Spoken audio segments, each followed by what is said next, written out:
네, 오늘은 창세기 4장 11절부터 15절 말씀을 공부하겠습니다. 오늘 본문을 보면은 하나님께서 아벨을 죽인 대가에 대하여 가인에게 저주를 내리십니다. 그랬더니 가인이 자기를 만나는 자들이 자기를 줄 것 같다고 그렇게 얘기를 합니다. 그러니까 하나님께서 가인에게 표를 주시면서 절대 그런 일이 일어나지 않는다. 누구에게든지 너는 죽임을 당하지 않게 될 것이다. 이런 약속의 말씀을 주시는 그런 내용입니다. 오늘 말씀에 들어가기 전에 우리가 다시 한번 꼭 기억해야 될 것은 성경 말씀은 그리스도에 대한 것이라는 것, 그리스도의 복음을 성경은 기록하고 있는 것입니다. 그러므로 우리는 항상 성경을 그리스도의 복음의 관점으로 성경을 항상 봐야 되는 겁니다. 오늘 말씀도 해석이 좀 제각각입니다. 제각각이에요. 이럴 때일수록 우리는 더욱더 성령님을 의지하고 복음의 관점으로 보기를 원합니다. 우리가 지난 시간에 우리가 아벨을 살펴보았는데 아벨의 피의 호수에 대해서 이 아벨은 우리 죄를 위하여 십자가에서 피 흘려 죽으신 예수 그리스도의 모형이라고 공부했습니다. 자, 그렇다면 가인은 누구일까? 가인은 예수님을 십자가로 몰아간 사람들, 즉 그리스도 밖에 있는 사람들의 모형이라고 볼 수 있습니다. 아담 안에서 죄인된 인생들을 말하는 거예요.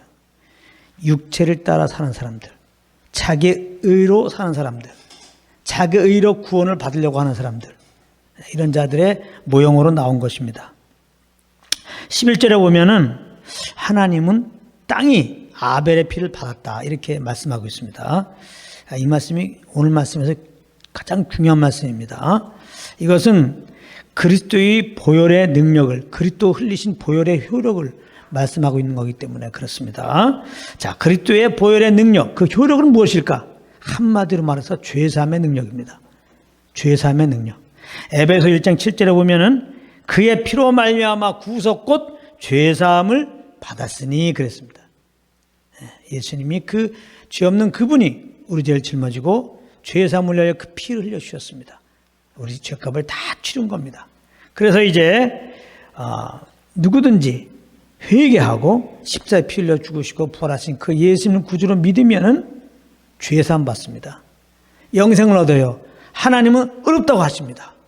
너는 무죄다 선언한다 이 말이에요. 할렐루야. 고린도후서 6장 2절에 보면 보라 지금은 은혜 받을 만한 때요, 보라 지금은 구원의 날이로다. 지금은 이제 은혜의 때입니다. 지금은 구원의 날이에요. 2000년 전에 예수님이 그 십자가의 피를 다 흘려주셨어요. 그렇기 때문에 누구든지 회개하고 그 예수 믿으면 지금 구원받습니다. 앞으로 구원받을 게 아닙니다. 예수 믿으면 바로 구원받는 겁니다. 이 다른 복음이 왜 생겨났느냐? 여기에 혼돈이 돼서 그래요. 예수 믿은 다음에 장차 구원받을까라는 거예요. 그러니까 예수 믿은 다음에 장차 구원받을 때까지 이 어떤 시간이 있어. 그래서 예수 믿고 구원받아도 이제 구원의 과정들을 잘 거치면은 완전한 구원에 이른다 이렇게 나가는 거예요. 그렇지 않습니다. 예수 믿으면 바로 우리는 죄사함 받고 바로 영생 받고 바로 하나님의 자녀가 되는 겁니다. 할렐루야. 그렇게 예수 믿는 자들은 구원받고 구원받은 자들은 이제 예수님 오실 때 신령한 몸으로 완전한 구원에 이르게 되는 겁니다. 여기에 혼돈이 있으면 절대 안 됩니다. 그래서 우리가 주님 섬기는 거는 구원의 과정을 잘 돌파하기 위해서 완전한 구원받기 위해서 천국에 들어가기 위해서 신앙생활하는 게 아닙니다. 예수 믿는 순간에 그리스도와 연합돼 가지고 우리는 죄에 대해 죽고 예수님의 부활의 생명에서 새롭게 되어서 이렇게 나를 정말 하나님의 자녀 삼아주신 걸 너무나 감사해가지고 그 주님의 그 영을 쫓아서 감동 안에서 주님을 예배하는 거예요. 다른 거 없습니다. 우리가 주님을 예배하는 것에 대해서 하나님에 대해서 내걸 조건이 아무것도 없어요. 우리를 완벽하게 구원해 주신 건 너무나 감사해가지고 그저 그 감사 때문에 하나님께 이렇게 그 감동함 안에 주님을 섬기는 겁니다. 절대로 우리가 이 구원의 은혜 없이, 그 구원의 은혜 감사 없이 뭔가 주님을 섬기면서 요 섬기는 그 행위로 말미암아 뭔가 아버지께 얻으려고 하는 거, 이렇게 구원이 유지되고 그 대가로 천국 좀 보내주십시오, 뭐 이 땅에 복도 주십시오, 나중에 뭐 상급 주십시오, 다 잘못된 겁니다. 다 잘못된 거예요. 아벨과 가인의 얘기가 바로 그 얘기하는 겁니다.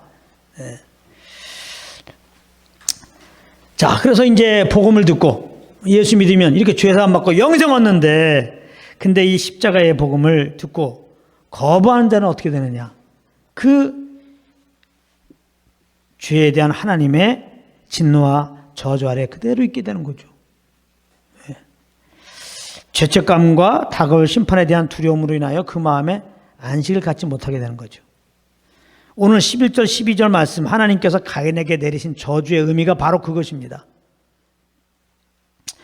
가인에게 내린 저주의 내용은 창세기 3장 17절 19절에 보면 아담에게 내리셨던 저주와 거의 같아요. 다른 것이 없습니다. 그죠? 땅을 이게 기영해도, 밭을 갈아도 소출을 주지 않는다는 겁니다. 그러니까 삶이 만만하지 않은 거죠. 그거 아담에게 이미 주신 거잖아요. 근데 가인에게 다시 한번 얘기합니다. 그러니까 아벨의 그 가인이 호소를 따라서 하나님의 그 말씀에 순종해서 정말 말씀으로 돌아갔다면 이런 저주가 임하지 않았을 것인데요. 가인은 변함이 없이 하나님과 그 하신 말씀, 아벨이 죽어가면서 호소한 그 말, 그거에 대해서 두 귀를 막고 가인은 자기 속에는 옳은 길로 가는 것입니다. 자, 이것이 아담에서 나온 육신의 현주소입니다. 절대 육신으로는 하나님을 기쁘시게 할 수 없다는 겁니다. 하나님이 이 가인을 통해서 우리에게 말씀하시는 거예요. 가인은 바로 우리 육신을 말하는 거예요. 육신은 절대로 하나님을 기쁘시게 하지 않습니다. 하나님의 법에 순종하지 않아요. 하나님의 말씀에 절대로 순종하지 않습니다. 로마서 8장 7절 8절, 육신의 생각은 하나님과 원수가 되느니. 잘 들어보세요. 우리가 왜 영의 생각을 해야 되느냐?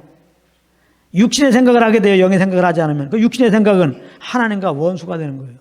하나님과 원수되는 생각만 해요. 이는 하나님의 법에 굴복지 아니할 뿐 아니라, 육신의 생각은 절대 하나님의 법에 굴복해야 되겠다, 그런 생각 안 합니다. 할 수도 없습니다. 육신적으로 내가 하나님의 법에 굴복해야지. 이 다른 복음에서 말한 사람들, 율법 잘 지키면 구원받는다, 율법 잘 지키면 구원이 유지된다. 무엇로? 우리 육신으로. 우리 육신으로 율법을 잘 지키려고 합니다. 할 수가 없어요. 할 수가 없다고요. 하나님을 기쁘시게 할 수 없느니라. 많은 사람들이 육신으로 하나님을 기쁘게 해드리려고 한단 말이에요. 하나님을 기쁘시게 할 수 없다는 겁니다. 이걸 잘 하셔야 됩니다. 근데 많은 사람들이 지금 자꾸 육신으로, 내 의로, 내 노력으로, 내 정성으로 하나님을 기쁘게 하려고 한다는 말이에요. 가인이 그랬다니까요. 가인이 육신적으로 사는 자의 대표예요, 대표. 그 대표자로 세운 겁니다. 가인이 정말 정성을 다해서 자기가 할 수 있는 노력을 다 해갖고 나름대로 자기 소견에 가장 좋은 것으로 하나님께 바쳤다니까요, 재물을. 하나님이 안 받으세요. 절대 안 받으십니다. 하나님 우리의 육신을 절대 안 받으십니다. 하나님 우리 육신으로 말미암아 하는 걸 절대 안 받아요.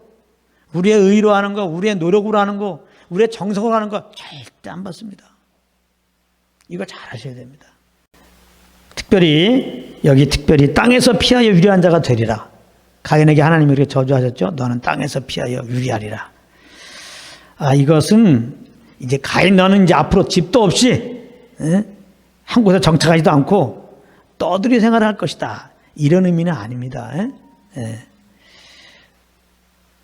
그 심령에 안식이 없다는 그런 말이에요. 우리 이제 다음 시간에 공부할 거지만 16절 17절에 가게 되면은 가인은 노 땅에 거하게 됩니다. 거기서 이제 성을 쌓아요. 그 성의 이름을 자기 아들의 이름을 따라서 에노라고 지었습니다. 에녹성. 그래서 에녹이라는 성을 쌓고 오히려 잘 지냅니다. 그렇기 때문에 이 말씀은 가인이 그냥 너는 거할 것도 없이 그냥 그렇게 유리방황만 살아라 그 말이 아닙니다. 이렇게 하나님의 말씀을 거부한 채 자기 의로, 자기 노력으로, 자기 열심으로 살아간 사람들의 그 심령은 하나님으로부터 받을 심판과 그 저주로 말미암는 그 두려움, 그 두려움으로 말미암아 그 마음에 안식이 없다는 거예요. 안식이. 그러니까 육신으로 나름대로 주님을 섬긴다고 하는 사람들 겉으로는 엄청난 신앙인이에요. 그래서 저 정도가 되면은 저렇게 기도도 열심히 하고 저렇게 전도도 열심히 하고 저렇게 성경도 열심히 보고 저렇게 헌금도 많이 내고 저렇게 맡은 일 충성하고 정말 저 정도는 거의 주님과 같이 동행할 것이다. 저에게 한번 가서 위로 좀 받아봐야 되겠다. 그래서 우리 연약함을 보이면서 뭔가 좀 도움을 얻으려고 그에게 말 몇 마디 했다가 엄청나게 상처받죠. 우리를 정죄해가지고. 내가 정죄받고 있으면 나는 꼭 정죄합니다. 육신으로 주님 섬기면 남는 게 정죄밖에 없어요. 절대로 마음에 안식이 없는 겁니다. 그러므로 세상 사람은 당연히 마음에 안식이 없죠. 당연히. 저들은 지금 하나님을 떠나 있는데 아예. 정말 육체의 정욕 그 자체로 살고 있는데 절대 안식이 없죠. 근데 중요한 것은 예수 믿는 사람도 안식이 없이 살 수 있단 말이에요. 그 마음 평안 없이 살 수 있단 말이에요. 영을 쫓지 않으면, 오직 영을 쫓지 않으면, 오직 영을 쫓지 않으면 다 그냥 육신을 따라 사는 거예요. 육신을 따라 살면 또다시 정죄 속에 들어가는 겁니다. 두려움 속에 들어가는 거예요. 평안이 없어요. 그러나 이거 너무 안타까운 거죠. 우리에게 정말 이 하나님의 평안함 주려고, 이 안식을 주려고 그 알가에 내어서 우리를 구원하신 거거든요. 하나님의 결국 우리를 구원하신 목적이 뭐예요? 주님의 평강, 주님의 안식 가운데 있게 하시려는 거예요.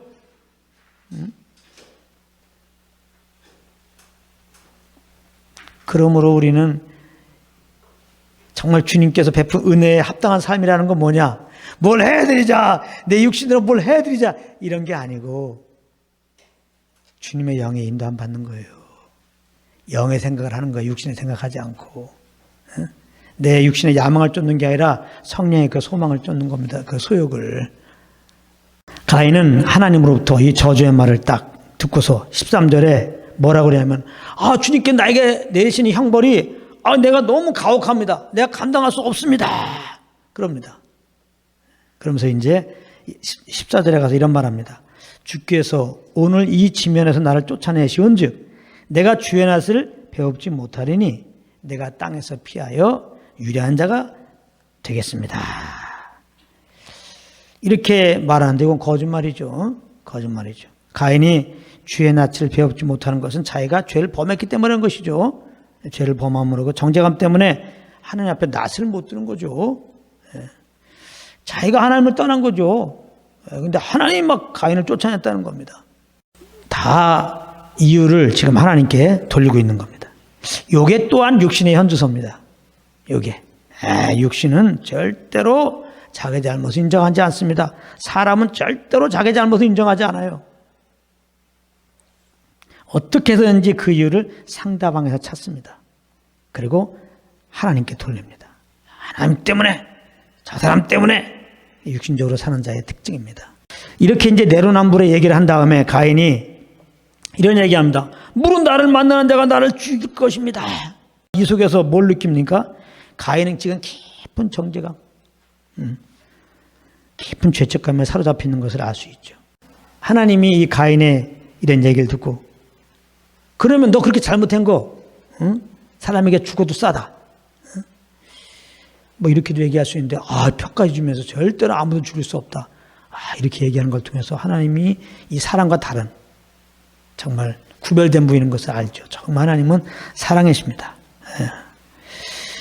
하나님은 어떻게 하든지 우리를 구원해 주려고 하는 그런 분. 아담이 죄를 범한 다음에 알 수 있어요. 바로 저지하지 않고 여인의 후손을 통해서 그들을 구원할 약속을 주신단 말이에요. 하나님은 사랑이십니다. 가인에게도 우리 육신을 따라 생각할 때는 당연히 잘못했으니까 그만한 보응을 받는 상황이라든가 그런 보응을 받으면 그건 마땅하다 이런 생각을 갖는 것이죠. 그런 입장에서 사실은 하나님의 그 가인에게 생명 연장해 주는 그런 말을 들었을 때는 이해가 잘 안 되는 겁니다. 그래서 우리는 성경을 주의 마음을 따라서 봐야 되는데 그게 뭐 우리 마음 갖고 됩니까? 그러니까 하나님의 성령 의지하면 하나님의 마음을 딱 알게 하셔갖고 그 하나님의 마음이 뭘로 나타나서 십자가로 나타났지 그 십자가의 그 은혜를 통해서 이렇게 말씀 보는 거죠. 그게 복음의 관점으로 마음을 보는 겁니다. 그래서 그런 걸로 보면 우리는 이해가 되는 거죠. 하나님은 정말 이렇게 죄인들을 심판하는 거, 죄인들을 죽이는 게, 죄인들에게 막 재앙 주는 게 하나님의 본심은 아니구나. 잘못된 데서 빨리 회개하고 돌아오기를 원한 거라. 돌아오면 가장 좋은 걸로 주기를 원하는 것이 하나님의 마음이구나. 이 가인에 대해서도. 지금 사실은 아벨 죽였을 뿐만 아니라 하나님께 지금 원한을 갖고 있어요. 사실은 하나님께. 그냥 아벨과 관계 속에서 뭔가 유감이 생겨서 그냥 아벨 쳐준 게 아니라 사실 가만히 보면 가인은 하나님께 지금 유감을 갖고 있단 말이에요. 하나님께 지금 원한을 갖고 있어요. 왜 지금 내 재물을 안 받으셨냐 이거죠. 그래서 하나님이 그냥 그 가인에게 나타나서 조심스럽게 그냥 그가 선을 행하지 않아서 그렇다. 정말 너가 내 말에 순종하지 않아서 그렇다. 정말 너가 죄를 인정하고 정말 짐승의 피를 가지고 나에게 나오면 내가 얼마든지 만나고 너의 재물을 흠양하고 너가 나를 따른다면은 이렇게 분내지 않고 행복하게 살 것이다. 하나님 분명히 말씀했거든요. 그걸 거부하고 오히려 아벨을 죽여버렸다니까요. 그러니까 하나님 앞에 그냥 아주 유감 있는 걸 그렇게 표현한 거잖아요. 그러니까 하나님 편에 볼 땐 기가 요것 봐라. 야, 그런데 하나님은 가인에게 표를 주면서 생명 연장의 소식을 전해줍니다. 하나님은 사랑이십니다. 하나님은 사랑이세요. 이게 하나님의 은혜입니다. 이 하나님의 은혜가 가인에게 펼쳐진 것은 아벨의 핏소리의 호소를 받으셨기 때문에 그런 것이죠.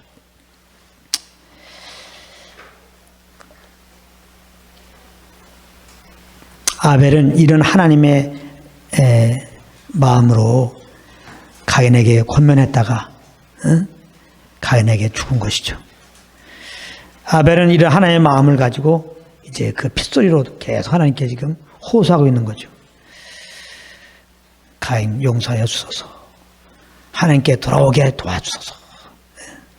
하나님은 이 호소를 들으시고 생명 연장에 복을 허락하신 겁니다. 지금이 바로 이러한 은혜의 때예요. 예수님이 2000년 전에 피 흘리시고 그 예수님의 핏소리의 호소가 하나님께 이미 상달되었습니다. 한 영혼이라도 회개하며 복음을 믿고 하나님께 나오기를 지금 원하고 계신 겁니다. 정말 복음을 듣고 회개하고 예수께 나오면 하나님이 다 구원해 주세요. 다. 누구는 구원하고 누구는 안 구원하고가 아닙니다. 주님께 나가면 다 구원해 주십니다. 모든 믿는 자에게 미치는 하나님의 의인이 십자가 죽으시고 부활하신 그 예수 믿으면 누구든지 하나님이 의롭다고 하시는 이 은혜의 때입니다. 그러니까 예수님이 오시면은 은혜의 때가 그치는 거거든요. 심판의 때거든요. 그러니까 지금은 예수님 오심을 늦추고 있는 거예요. 은혜의 때예요. 예수님 피는 뿌려졌고 그 호소는 하나님께 상달되었고 정말 복음을 듣고 회개하고 예수 믿는다면 너는 어렵다. 바로바로 구원을 베푸시는 겁니다. 베드로후서 3장 9절에 오직 너희를 대하여 오래 참으사 아무도 멸망치 않고 다 회개하기에 이르기를 원하느니라. 그렇게 지금 말씀하고 있습니다. 지금도 예수님 아직 안 오셨어요. 우리는 그 일을 분명히 알아야 됩니다. 한 영혼이라도 회개하고 주님께 나오기를 원하시는 거예요. 그러나 아버지의 마음으로 성령님을 우리 인도하시죠. 그래서 성령님의 인도함 따라 우리가 기도할 때 그 기도는 사실 단 하나예요. 영혼 구원을 위한 기도. 그겁니다. 성령님은 그렇게 인도하세요. 그래서 여러분들은 늘 성령과 동행함으로 말미암아 십자가로 나타난 하나님의 사랑을 알고, 자, 영혼들을 바라보면서 정말 정죄가 물론 아니고 정말 나를 구원하신 하나님께서 저들을 정말 죄인 걸 알게 하시고 예수님을 구주로 알게 하시고 믿게 하시고 구원하여 주소서. 하나님의 생각나는 영혼들에게, 만나는 영혼들에게 그렇게 기도하는 여러분들 되기를 예수님으로 축복합니다.